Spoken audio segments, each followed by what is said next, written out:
जब संत मिलन हो जाए, जब किसी संत का मिलन हो जाए, जब किसी सत्पुरुष महत्पुरुष का मिलन हो जाए और वो आपको देख कर के रीझ जाए, एक क्षण लगेगा उसको आपको उठा करके भगवान तक पहुंचाने। गुरु का इतना ही तो काम होता है। गुरु का अर्थ कोई ये थोड़ी है कि आपसे कोई उसको दान दक्षिणा मिलती रहे, कोई पद प्रतिष्ठा मिलती रहे, ये काम थोड़ी होता है गुरु का। अगर ऐसा कोई करता हो तो वो गुरु हो नहीं सकता। एक शिष्य दीक्षा लेने गुरु के पास आया, तो वो तो सत्संग सुनने गया था, लेकिन वो गुरुजी बोले हमको गुरु बना ले, दीक्षा ले ले, समझ तू हमसे दीक्षा लेगा तो स्वर्ग तेरा पक्का। मतलब हमसे जो दीक्षा लेता है वो स्वर्ग तो जाने ही जाना पक्का। तो उसने कहा ठीक है जी दे दीजिए। अब उसने दीक्षा दी तो जो जाने लगा बोला बेटा दक्षिणा। तो उसने कहा कि गुरुजी मेरी तरफ से दक्षिणा में पूरा लेस्टर आपका। तो गुरुजी बोले कि ऐसे कैसे, लेस्टर क्या तेरे बाप का है? तो चेला बोला स्वर्ग क्या तुम्हारे बाप का है? जब तुम स्वर्ग की इतनी ठोके गारंटी ले सकते हो, कभी देखा है स्वर्ग जाकर के? भागवत सुनने के बाद आपको स्वर्ग मिल जाएगा, ये भी भागवत कोई गारंटी नहीं देती है। कौन कहता है भागवत सुन के स्वर्ग प्राप्ति हो जाती है? कोई गया है जो आके हमें बताया हो कि हमने भागवत सुनने स्वर्ग प्राप्ति हो गई? कथा का फल स्वर्ग नहीं है, कथा का फल कि भगवान से प्रेम हो जाना। तब तो समझिए कथा ने आप पर कृपा की है।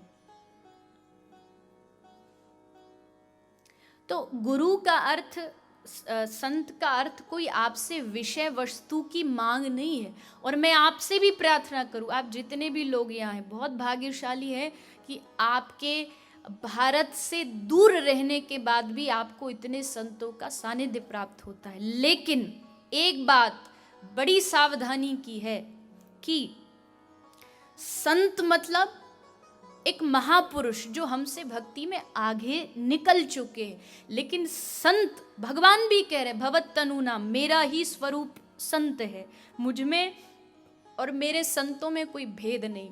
लेकिन कोई संत कभी आपसे नहीं कहेगा कि मैं भगवान हूं या मेरी भगवान की जैसी पूजा करूं। अगर वो कहता है तो इसका मतलब वो एक नंबर का ढोंगी। माफ करिएगा मुझे गलत बात लगे तो। गुरु कौन जो ये कहे कि मैं भगवान का दास हूं, तू मेरे चरण में आ, मैं तुझे भी भगवान का दास बना दूंगा। कभी किसी वास्तविक संत से आप पूछो तो वो अपने नाम के आगे पीछे कोई बड़ी बड़ी उपाधियां नहीं लगाते। वो क्या लिखते हैं? हम कौन है? हम ठाकुर जी के दास हैं। सूरदास, कबीर दास, अभय दास, कि हम ठाकुर जी के दास। ये भाव मन में होना चाहिए। प्रभु की शरणागति स्वीकार करे, वो सच्चा वास्तविक संत है। अब मैं आपको स्पष्ट कर दूं, हमारे महाराज जी, अब किसी को लगता होगा महाराज जी को कुछ खिलाया पिलाया गया है, जो ये बस दिन भर बड़ाई बड़ाई करते रहते हैं। अब 2-4 दिन से तो और नई शुरू हो गई जय जयकारा। ये पहले नहीं होता था, ये अब 2-4 दिन से ही नया ऐड हुआ है। देवी चित्रलेखा की जय और महाराज जी की जय। ये इनका बड़प्पन है, इसलिए महाराज जी आपने देखा को वहां से इशारा करते रहते, बस बस हो गया, कि बस इतनी प्रशंसा बहुत है। लेकिन वो बस अपने ही आनंद में रहते हैं। आप ये मत समझिएगा कि कोई जय घोष किसी इंसान का कैसे हो सकता है। जयकार इंसानों का नहीं होता, जयकार भगवान का होता है। प्रणाम भी इसलिए संतों को किया जाता है क्योंकि उनके चित्त में, उनके हृदय में ठाकुर जी विराजमान रहते हैं, इसलिए उनके हृदय में विराजमान भगवान को हम प्रणाम कर रहे हैं। और मैं तो हमेशा एक बात कहती हूँ, आम इंसान से ज्यादा सावधान रहना संतों को चाहिए, क्योंकि आम लोग तो अपने मन में फिर भी सोच लेते हैं, अरे हम बड़े पापी हैं, हम बड़े अपराधी हैं, कुछ भजन पूजा हमसे होता नहीं।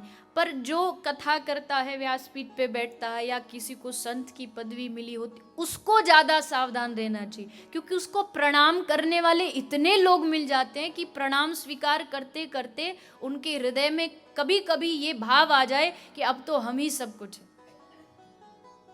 जबकि वास्तविकता ये नहीं है। कहानी आपने सुनी होगी, गांव में कोई भगवान क्या कोई उत्सव था, तो मूर्ति को पूरे गांव में शोभा यात्रा करनी थी, घुमाना था। तो अब शोभा यात्रा कहाँ किस पे बिठा के करे, तो एक बैलगाड़ी लाई गई, बैलगाड़ी में ठाकुर जी की मूर्ति रखी गई।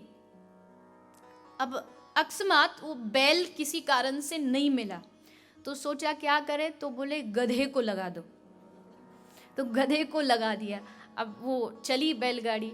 अब ठाकुर जी की शोभा यात्रा निकल रही, अब तो पूरा गांव घर से बाहर निकल आया, आरती की थालियां ले लेके आरती कर रहा है, कोई फूल चढ़ा रहा है, कोई माला लेके आ रहा है, सब जय हो जय हो जय। अब गधा क्या सोचता है मालूम है, गधा सोचता है मेरी आरती हो रही है, मुझे पुष्प मालाएं, मुझे फूल चढ़ाए जा रहे, मेरा प्रणाम हो रहा है।